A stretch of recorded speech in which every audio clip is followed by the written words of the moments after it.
Peace, peace, peace, family. Sister Victoria X here. Um, Welcome to the morning reading. We skipped Friday, and I apologize.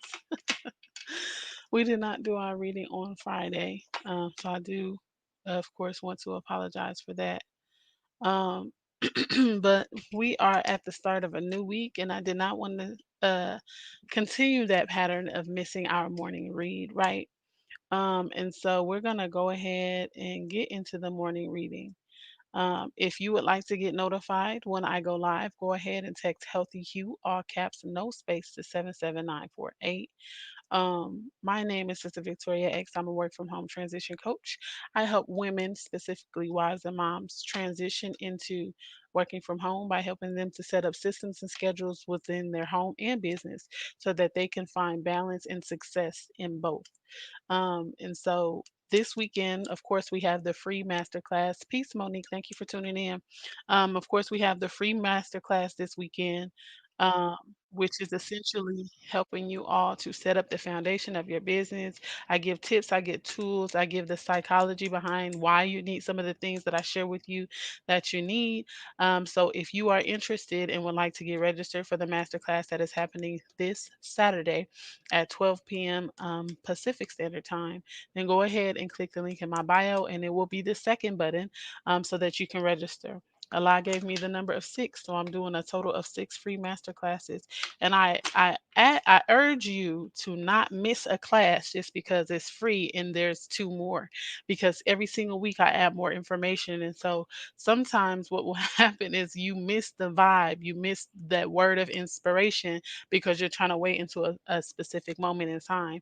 So I urge you to go ahead and click the link in my bio so that you can get registered for this week's class. Today we are on the fourth and final part of um, chapter 19, right? The last time we did read, I believe, was on Thursday, and we did not finish the book out. And we did not do commentary. So, in addition to reading this fourth part of the book, we are also going to do commentary on both the third and fourth part today. And as my sister Naomi shared with me, the number four is the number of foundation. So it's really good that we're going to be ending out this chapter. We have a few more chapters to go before we close out the book, and I already have our next book in mind. So we're going to go ahead and get started inside of we're going to go ahead and get started with reading our chapter today. It is The Law of Recognition by Mike Murdock, discovering the gifts, opportunities, and relationships that God has already placed in your life. We are currently on chapter 19, the recognition of the enemy God will use to promote you. And we are reading um, 92 facts you should know about your enemy. 76. Your enemy will not seek to understand you, but to discredit you. When I received bad press, they requested that I answer questions. I was happy to do so, but I requested their written verification that my entire answers would be printed under the question asked. 77. They refused. Under the question asked, they refused. 77. When God completes a season in your life, he hardens the heart of an enemy toward you. Pharaoh's heart was hardened toward the Israelites. Why? It softened their heart about the move that God desired. In my little town here in Texas, I experienced the most incredible movements against the ministry. During my first partner meeting, police began to tow cars away during the service. Though the little building we bought had been a Baptist church for over 30 years, parking spaces had been used for years, but God hardened their heart to move our ministry to another location. What you think is an enemy trying to stop you is God's way of boot kicking you into the next season of your life. 78. Your enemy causes good people to find you. Many times, ministers have become unnoticed and unrecognized. But during a season of attack, people who discerned truth became aware of them and bonded with them. Bad times always bring good people together. 9. A 79. Your enemy causes unused and dormant gifts to emerge. Adversity will expose hidden greatness within you. The brothers of David, who were totally blind to his difference from them. 80. Any uncontested enemy will flourish. Ignoring an enemy does not remove him. Hoping your enemy will leave does not remove him. You must contest your enemy. Resist the devil and he will flee from you. 81. Your enemy will often vary the weapons and strategy he uses against you. What he uses when you are a teenager may be completely different than what he uses when you are an elder. 82. The reaction of your enemy is proof of your progress. When your enemy gets anxious, he knows his time is limited. 83. Any move you make in the right direction will be instantly addressed by your enemy. 84. Your enemy will ultimately reveal the greatness of God to you. Your heart may doubt, your mind may be confused, but in a crisis, God will expose his power and love towards you. An enemy gives him an opportunity to do so. 85. Your enemy may enter your life under the disguise of friendship. An enemy may enter silently, quietly, and begin to weaken your life little by little. Termites in a building will start to weaken your life like termites in a building. One evening, some years ago, my manager informed me that a young man had been sitting for hours in the staff sanctuary. He insisted on an appointment. I explained to her that he needed to schedule through my secretary. He replied to her that he had driven several hundred miles and wanted more than anything in the world to just be the protege of Dr. Murdock, whatever it takes. He came in crying, weeping, and begging for an opportunity to be a quote unquote armor bearer.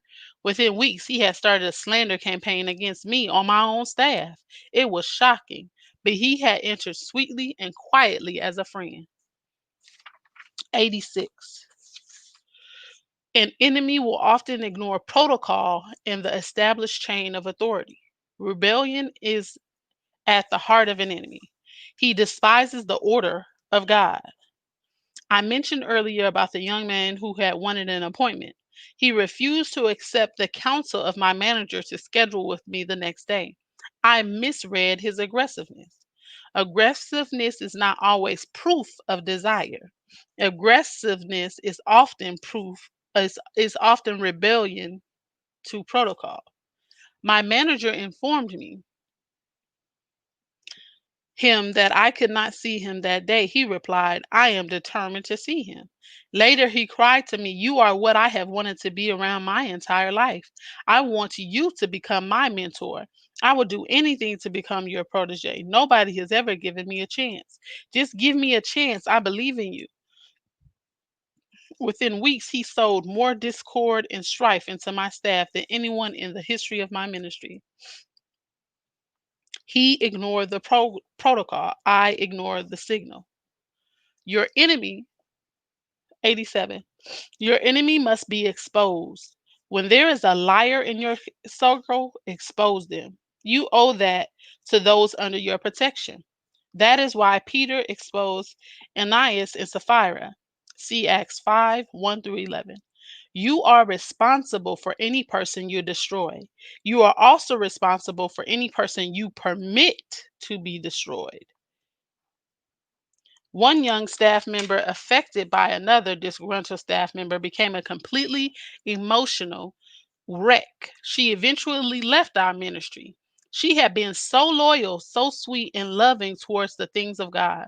Within days, he had confused her and left her shattered. 88. Your enemy will attempt to involve you in unnecessary battles which promise little or no reward. Battles drain your energy, they break your focus and empty your resources. 89. Your enemy should be confronted in the timing of the spirit and with the right spiritual weaponry. This enables you to predict his strategy and conduct. The motivation of Peter to protect Jesus by cutting off the ear of the soldier is admirable, but it was not spirit led. 90. An uncommon enemy can be defeated through uncommon endurance. God requires endurance. And ye shall be hated of all men for my name's sake. But he that endures to the end shall be saved. Matthew 10 and 22. 91. It is wisdom to avoid confrontation with your enemy when possible. Jesus did this, but when they persecute you in this city, flee ye into another. Matthew 10 and 23. Fleeing does not demonstrate fear, but wisdom to sustain your life and ministry and retain your focus. 92. It is wise. It is wise to make people It's wise to make peace with your enemy when possible. But I say unto you that ye resist not evil, but whosoever shall smite thee on thy right cheek, turn to him the other also. And if any man will sue thee at the law and take away thy coat, let him have thy cloak also. And whosoever shall compel thee to go a mile, go with him twain. Give to him that asketh thee, and from him that will borrow of thee. Turn not thou away. Matthew 5:39 through 42. Never use a tank to kill a mosquito. Enemies are bridges, not barricades.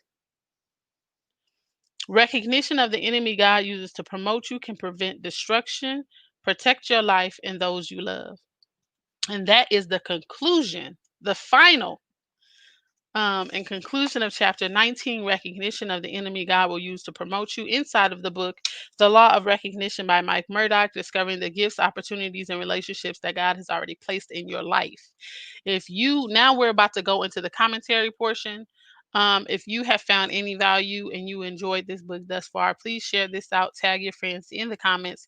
And if you've made it this far on the replay, please hit hashtag replay in the comments. Now, the way that they ended this chapter was so beautiful, and it was a great summation of everything that it's talking about. So I want to say peace, beautiful AJ, peace, Emily, peace, Sharita, peace, Avia. I'm not sure if I said your name right, and peace be the braider. Thank you all for tuning in. You are greatly appreciated. And then we have Brother Cam over here. Walaikum salam, sir. Wow, good teaching. When God finishes a season in your life, he hardens the heart of your enemy.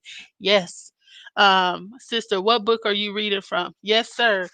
Um, The Law of Recognition by Mike Murdock. Um, but the way they ended this chapter is a great summation of the chapter. Enemies are bridges, not barriers. Assalamu alaikum, Sister Taylor. They're bridges, not barriers, right? Remember, and we talked about this on part 3, or not part 3, part 2, where it was going in and it was talking about how Allah will send enemies in your life to move you in a way that a friend can't. Because sometimes peace, P. Garner, sometimes we get so used to people. Sometimes we get so used to our comfort zone. Sometimes we get so used to our box that Allah literally has to send someone to shake up your life in such a way that you will move out of that spot you've been holding down for 20 years. That characteristic flaw you've been holding down for 20 years. Sometimes Allah got to send an enemy to you just for you to even be able to recognize that there's some things that you need to change. Thank you for announcing the book title. Yes, sir. And then your enemy is a door, not a wall, to your next season, right? So we start to, you know how they say, new levels, new devils, right? And so when you start elevating and you start getting to your next level, there are going to be some people that are strategically placed in your life to lead you through the right door. Okay? Just because people don't like you, that doesn't mean you stop what you're doing. That means you put your foot on the gas. Why? Because you know if there are people coming up against you and you know that you're doing things in accordance to whatever it is that you believe and it's right and it's righteous, then somebody had to send them, because the only reason for them to be in your face about what you're doing as if you are going to another level. And we know that just like engrams will fight back when you're trying to break them, so will enemies. When you trying to go to another level, they fight you in a way to where it tests you if that's really what you want. And some of us crumble under pressure.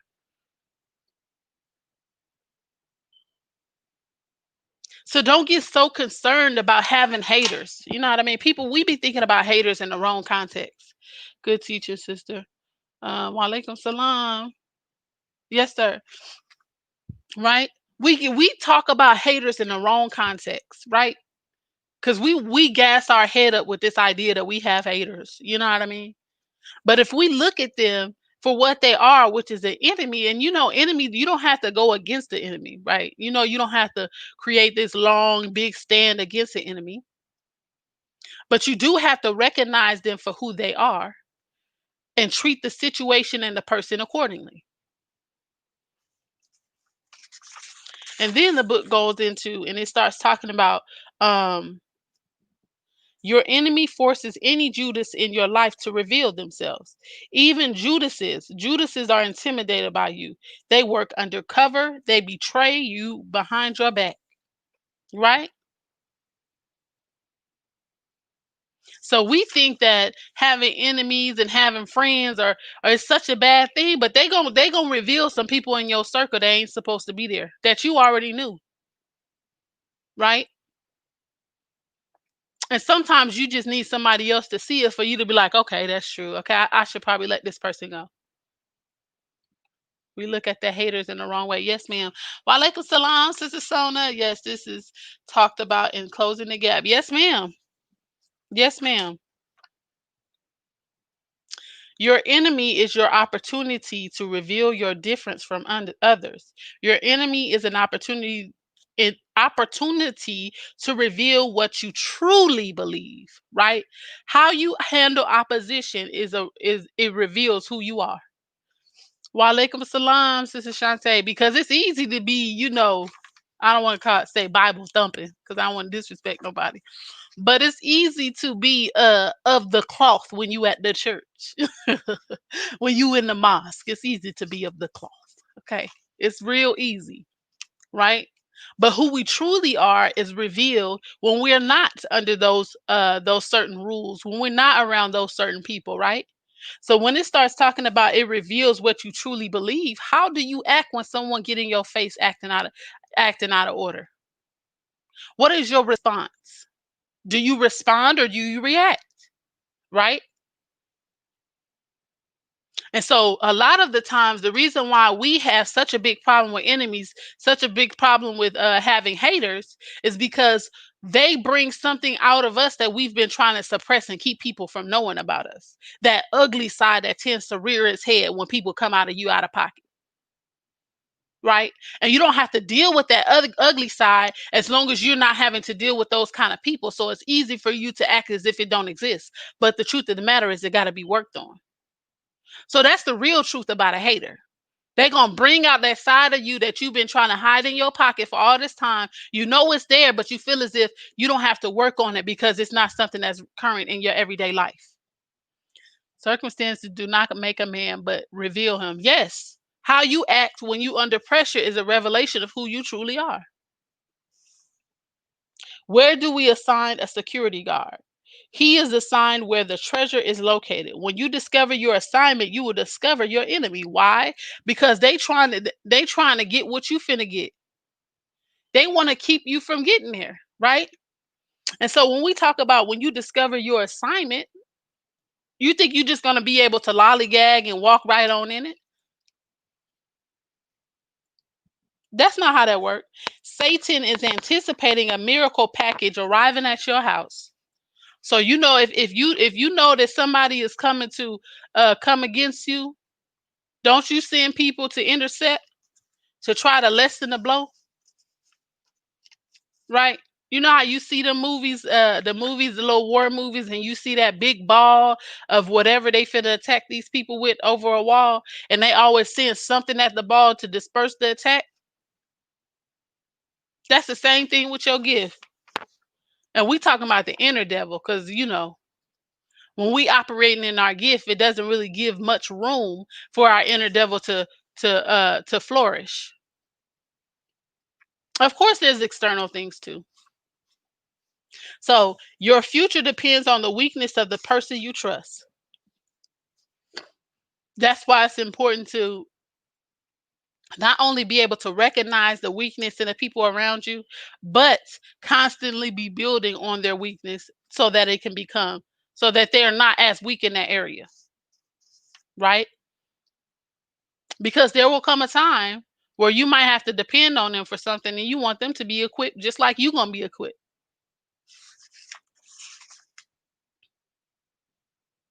Your enemy will not seek to understand you, but to discredit you.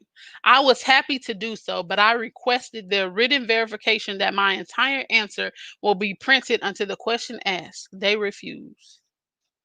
We know how people like to do.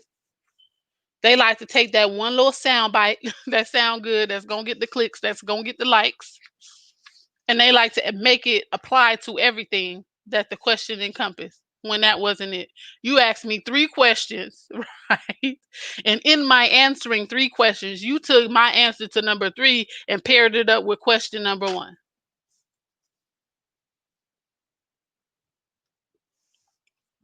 What you think is an enemy trying to stop you is God's way of boot kicking you into the next season of your life. If you don't want to have to get a boot kicked, then stop standing in the same place. Some of us has been thinking about writing a book for so long. Some of us have been thinking about producing a course for so long. Some of us have been thinking about sharing selling our cakes for so long. And you literally been sitting there and then you wonder why you got so much opposition. You wonder why you got so many trials and circumstances that are coming up against you, right?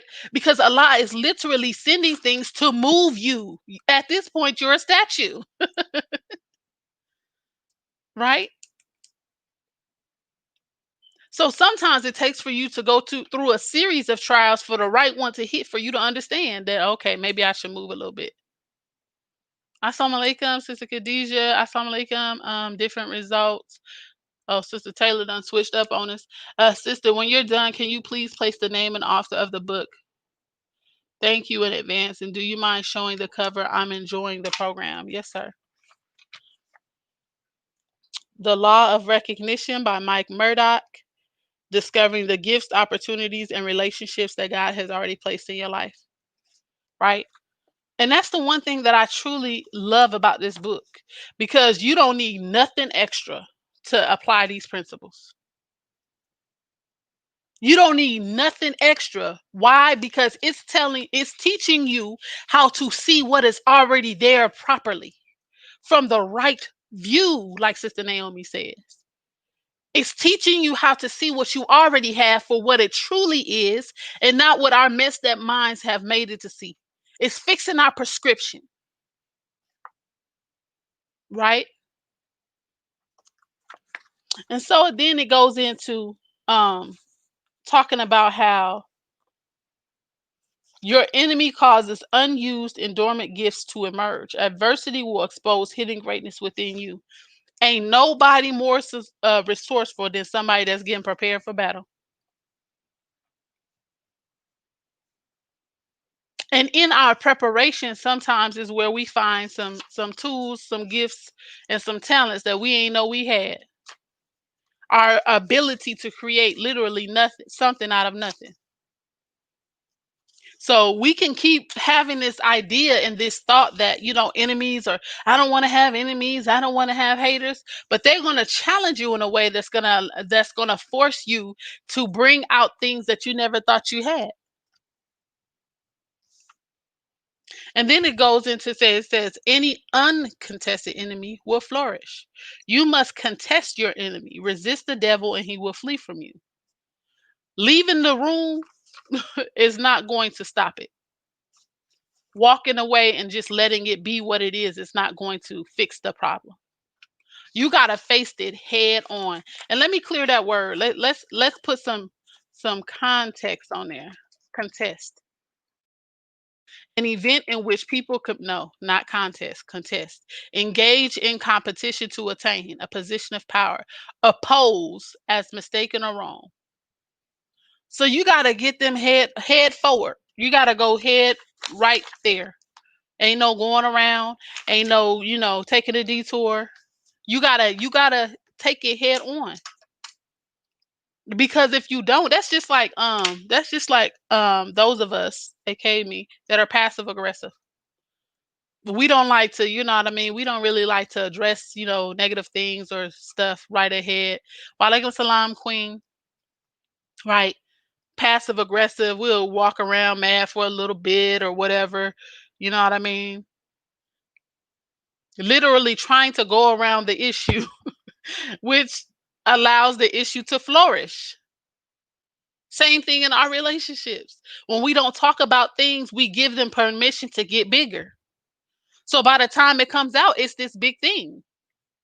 When if we would have just addressed it then, it would not have become a big thing because it didn't have time to fester. So if you have an enemy, if you have a hardship, if you have an issue with a character flaw that you got to hit that thing straightforward or it will flourish or it will get bigger. Just like when we were talking about those negative characteristics that tend to come out when we're going up against someone that's in opposition to us, it's flourishing in your pocket. Don't think that just because you ain't, you know what I mean, just because you ain't addressed it, you put it off to the drawer, it's flourishing. So when it comes out, it's going to come out. So you have to address it face forward. Your enemy, look, and then it goes, look, the reaction of your enemy is proof of your progress. Our haters and our enemies and all that stuff literally believe in us more than we believe in us. Right? Because if they didn't believe with you, it like ain't nobody gonna spend time on somebody that ain't worth nothing. They're not gonna spend time, right? Like we don't spend time in relationships that don't feed that are worth nothing. Friendships, we don't spend time in that. Sometimes we do. But intentionally, like if we know, then we don't spend time there. So do you think that someone will literally become an enemy or an opposition to something that ain't moving, that ain't going nowhere? They see you, they believe in you. So how can you allow someone that is causing so much trial in your life, so much difficulty, believe in you more than you believe in you? They're not just here because you just a random person they picked up off the street. They see your gift. They see your talent. They know what you could do. They can see your potential, but just don't want your potential to arise above theirs. So they're not just here because they just happen to like your shirt today. They here because they see what's inside of you. So let a hater or whatever we're gonna call them, an enemy, feed you. Let it build you up in a way. If you find out that you got a hater or some kind of enemy, let that be a confidence boost to you because they see something in you that you haven't been able to see just yet. And then it goes into talking about your enemy will ultimately reveal the greatness of God to you. But in a crisis, God will expose his power and love towards you. An enemy gives him an opportunity to do so. How many of us, as soon as we go through something, that's when we figure out where our prayer rug at? That's exactly when we figure out where the prayer rug at, when we go through something. And sometimes it takes an enemy to force us back into relationship with Allah. That means that God is building your character through them. Yes. And then we are going to close out on, okay, two things actually. God requires endurance. An uncommon enemy can be defeated through uncommon endurance. When we literally crumble and we fall and we break because we feel the pressure of someone's opposition. Because today someone can oppose you and it could be real heavy. They could go on slander campaigns all across social media. They're doing YouTube reviews now. They're literally in your comments on your posts. So when we talk about defeating an enemy, crumbling and falling off your post and retreating is not the way to defeat the enemy. They're not going to go anywhere, right? You got to outlast them. You got to make it so uncomfortable for them for so long that they don't have the willpower to continue to move forward as long as you are. So when we talk about that quick, like when we quick to give up, some of us we haven't been in our position long enough. So when we get opposition, the first thing we do is fold. But if you know what you know and you believe what you believe, this a marathon, baby. You got to keep going because that's the only way you're going to beat the opposition. And sometimes, okay. Sometimes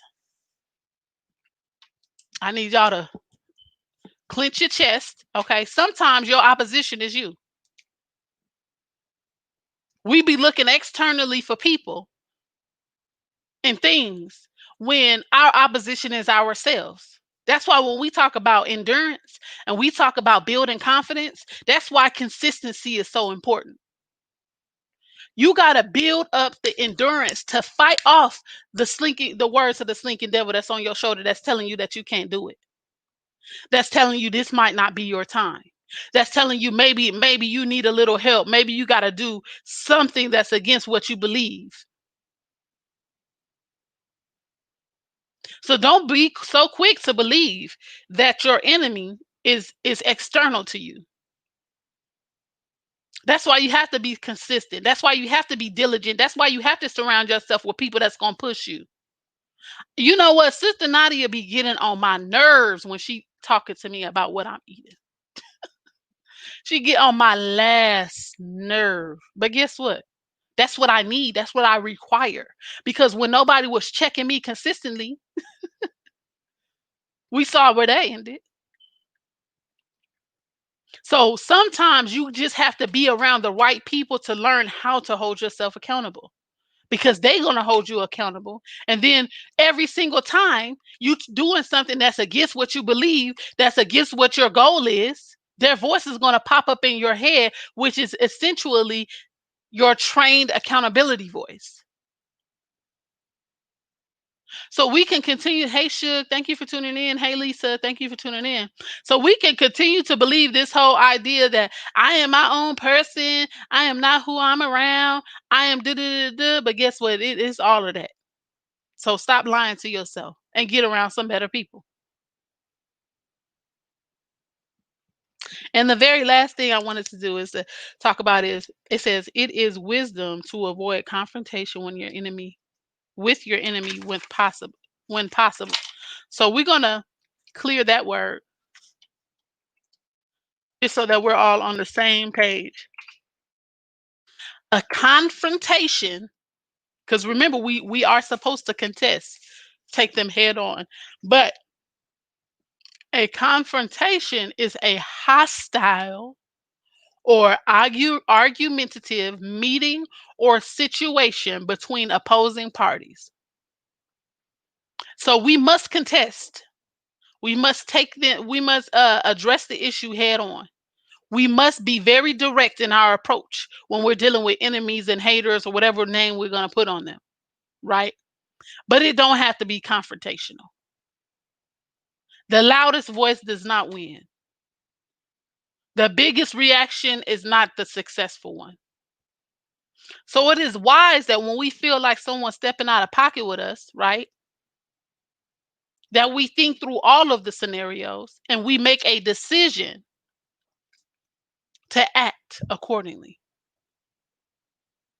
in a way that will keep our character intact, that will honor what we say that we believe, and that will allow us to sleep good at night. Because you know, when you act out of character, right? When you gotta check somebody, you don't feel good about that. Like for the moment, you feel good. You know your chest is out real good. You like, yeah, I told such and such do. But when you go home at night, you really like, God, how did I let them get me? How did they get me there? You can't sleep. You're rolling around. So it is wise to avoid confrontation. But just like the teachers say, we fight with those who fight with us. Or maybe that's in the Quran. I don't know.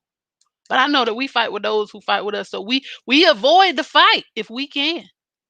But if you going to launch a straight up attack, then we got what you need. You could get all of it.